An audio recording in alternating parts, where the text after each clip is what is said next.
been on Sprague this morning. Linda was reciting it to me. It's a favorite. O God, our sovereign, how majestic is your name in all the earth. You have set your glory above the heavens. Out of the mouths of babes and infants, you have founded a bulwark because of your foes, to silence the enemy and the avenger. When I look at your heavens, the work of your fingers, the moon and the stars that you have established, what are human beings that you are mindful of them, mortals that you care for them? You have made them a little lower than God and crowned them with glory and honor. You have given them dominion over the works of your hands. You have put all things under their feet, all sheep and oxen, and also the beasts of the field, the birds of the air, and the fish of the sea, whatever passes along the paths of the seas. O God, our sovereign, how majestic is your name in all the earth.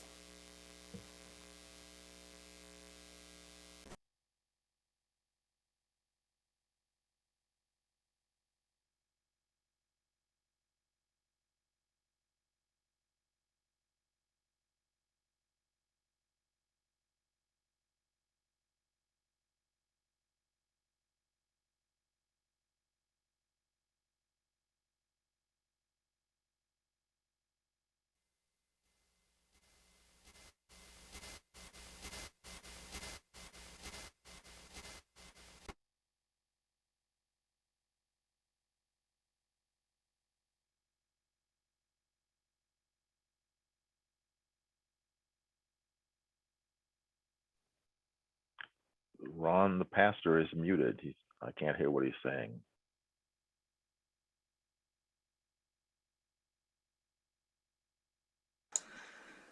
I forgot to unmute. I'm sorry. Let's start over. Let's be in prayer. Holy One, we give you thanks for this day. It's a joy to once again be worshiping with this congregation. Open your word in our midst, that this word might be a word of life and strength for our journey in Jesus. Amen. I'm going to try this again. Last month, while I was serving an interim ministry in a congregation in Fort Collins, Colorado, I managed to spend some of my free time weaving at a yarn store in that community. They give me a loom to use, and I buy their material, and I spend my days off weaving. Visitors to the store watch me and ask questions. I have to say I'm very good for business, since I'm actually a pretty good weaver. Well, one day I took a lunch break, left my loom bench, and took a seat at the large knitting table. Often there are a dozen or more knitters or crocheters sitting at the table. Well, that day there was only one, and this person likes to talk. And so as I ate my lunch, I listened. They said that I would not be seeing them in the next week or two because they would be at home baking for a large church meeting to be held at the local non-denominational church they attend. I began to listen at that point rather than just politely nod while they talked and I ate. I really couldn't help myself. I shared with them that all the church meetings I'd attended for well over a year now have been online. No pastries, no cake, no cookies, not even coffee. In fact, I told them that our entire General Synod, over 3,000 people, met this summer online by Zoom. Did their church expect many for this meeting? Hundreds, they said. And they plan to be baking for the next 2 weeks just to prepare. And once again, I couldn't help myself. Did that mean that those attending would all be vaccinated? And then I realized that I might have overstepped from curious to nosy, and so I apologized for asking. But they responded, well, some of them might be wearing masks. And then I went full nosy and said, are you vaccinated? And this individual smiled and said, let's just say I'm taken care of. At that point, I silently picked up my lunch, put on my mask, and left the room. I'm led to make a few observations before I get into my sermon this morning to set the stage for what I hope to communicate. First, I am not particularly proud of that interaction, and I might even suggest to you that the devil made me do it. However, that would not be fair to the Prince of Darkness because I overreacted, perhaps unfairly, all on my own, to a couple of things this individual said that gripe my heart. Calling a church non-denominational is often, in my experience, code for conservative, non-inclusive, male-dominated, and guilt-driven. And often the participants in these congregations have no idea what their leaders believe because they conceal their message in user-friendly packages that include tons of catchy music, lots of warm fellowship, unvarnished patriotism, and messages designed to make everybody feel good. You know, we have our faults in the United Church of Christ, tons of them, but we don't try to hide who we are behind an innocent sounding word like non-denominational. My guess, perhaps incorrect, perhaps even judgmental, is that that church has a denomination. They just don't want you to know about it. And second, the evasive answer to my way too nosy question could be covering an attitude that does not reflect the unconditional love of Jesus and the call of Jesus for us to love God and one another. There are good excuses not to be vaccinated, but for the love of God, don't cover it with some sickeningly sweet varnish that implies that God has you covered in such a way that suggests you bear no responsibility for your neighbor. This person said they're taken care of. And once again, this might be terribly unfair of me, but what they might have meant was that their church peddles anti-vaccination conspiracy theories, or that their pastor has told them that if they love Jesus, they don't need a vaccine to be safe, or they might even believe that their faith can keep them well. Maybe, but maybe not. I got my shot hoping that it might protect me, but I got the shot because I believe in loving others enough to keep them safe. Thank God. I belong to a church that says up front that I don't have to leave my brain at the door to find a faith home or to grow, and that this preacher and your pastor don't try to tell you what you must think or do, but insist that you join us in prayerful, respectful dialogue with one another and with the best scientific thought available. I believe that reflects what it means to love God, one another, and ourselves. And I opened this sermon with that story, which might reveal too much of my rudeness and too little of my compassion or understanding, because I want to speak with you this morning about who God is and who we are, and what I believe we need to be about in this world as followers of Jesus.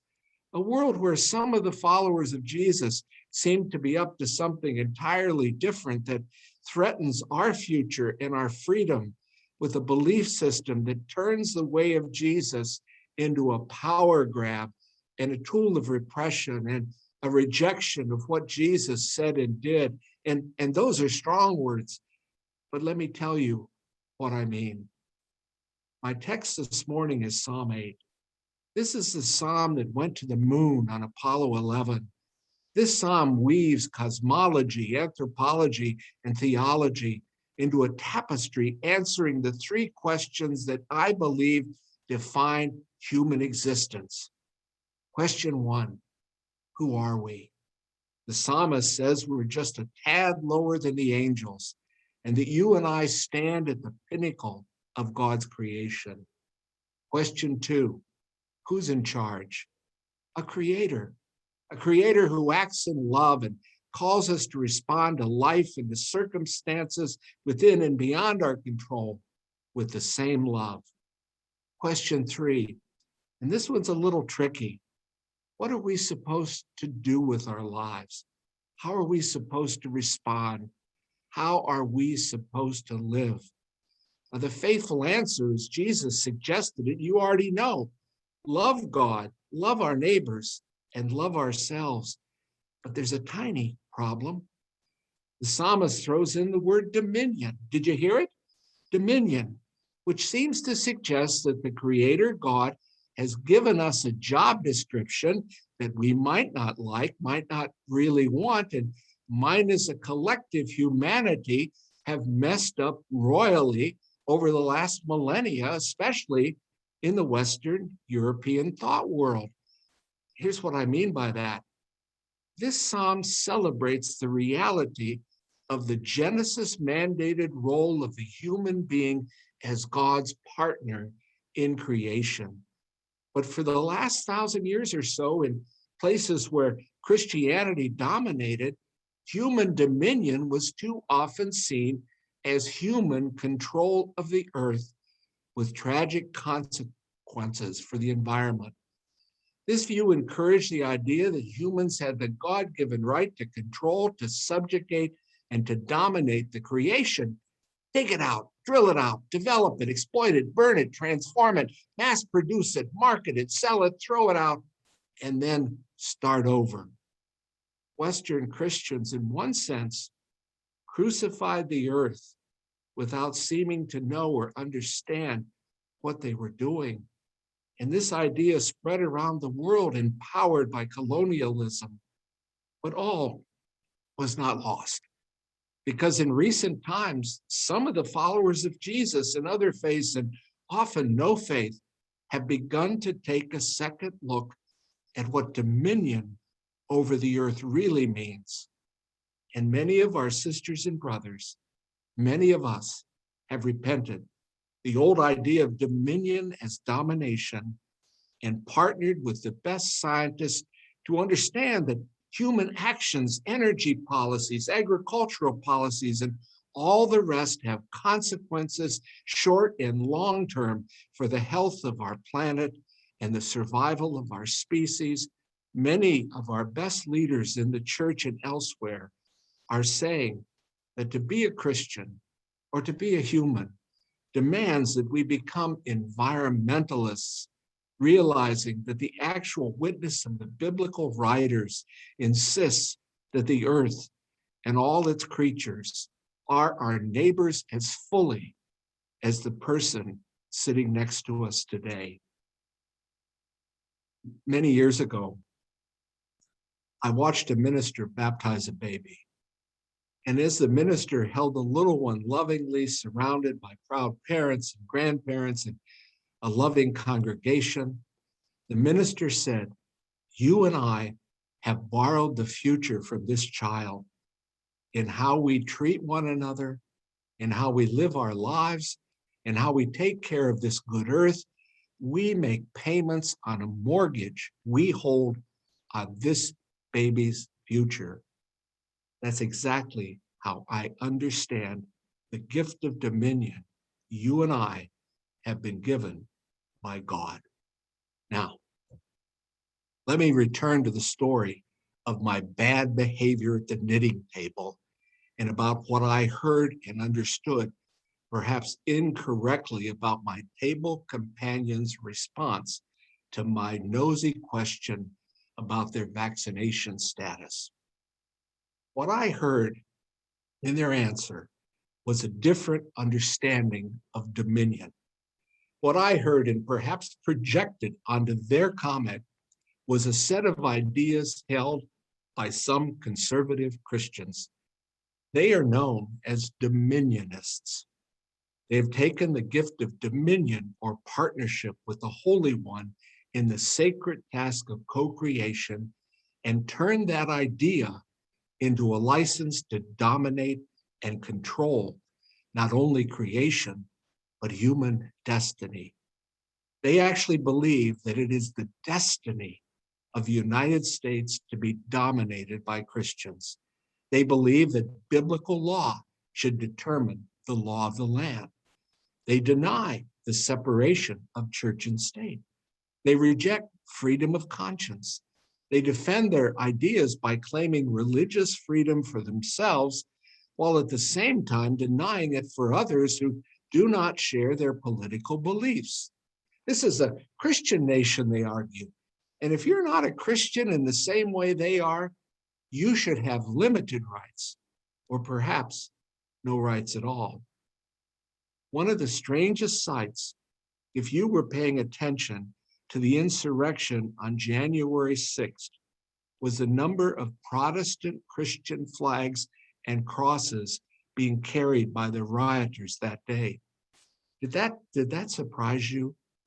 It was not a coincidence, because dominionist ideas were driving that crowd. Ideas that include the notion that certain anointed politicians will hasten the domination of this country by Christians.